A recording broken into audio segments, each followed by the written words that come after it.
অধিকাংশ মানুষই জানে না ফ্রিজ থেকে কেন পানি ঝরে। আজ এই ভিডিওতে আমরা বলবো কি কি কারণে ফ্রিজ থেকে পানি ঝরে।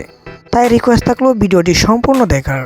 ফ্রিজ থেকে পানি ঝরার প্রথম নাম্বার কারণ হচ্ছে ফ্রিজের যদি দরজা বা রাবারগুলা যদি ফাঁকা থাকে। দ্বিতীয় নাম্বার কারণ হচ্ছে ফ্রিজের থার্মোস্ট্যাট যদি নষ্ট হয়ে যায়। আজ আমরা এই ফ্রিজটিতে আসার পর যে এই সমস্যাগুলো দেখতে পেলাম, ফ্রিজের দরজাগুলা ভেঙে পড়ে গেছে ক্লামগুলা, সেটা আজকে রিপেয়ারিংয়ের কাজ করব। এক এক করে আমরা ফ্রিজের যে বেসগুলো ছিল নিচের এটা খুলে ফেললাম এবং কি ক্লামটাও খুলে ফেললাম।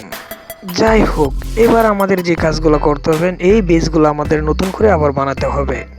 বানানোর জন্য আমাদের যে শীটগুলো লাগবে, যন্ত্রপাতি লাগবে, সব কটা নিয়ে রেডি হয়ে আমরা আস্তে আস্তে টুকিটুক করে আমরা কাজগুলো কমপ্লিট করে নিলাম।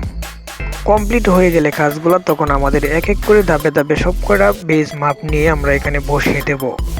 কাজগুলো করতেছি আর তার মধ্যে আপনাদেরকে বলে নিয়ে, আপনারা যদি এই চ্যানেলে নতুন দর্শক হয়ে থাকেন পাশে থাকা বেল বাটনটি প্রেস করে রাখুন। আর যদি ফেসবুক পেজ থেকে দেখেন পেজটাকে ফলো করতে ভুলবেন না।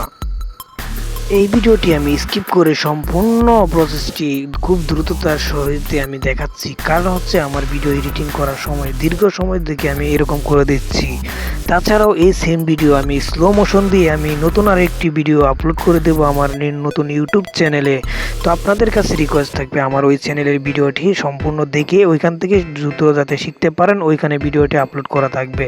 তো আর দেরি না করে এখনই আমার ওই ইউটিউব চ্যানেলটি ভিজিট করে এখনই ঘুরে দেখে আসুন। ইউটিউব চ্যানেল থেকে I am Riyad Hassan Tushar, YouTube channel name and the video description box এই ভিডিওর লিংক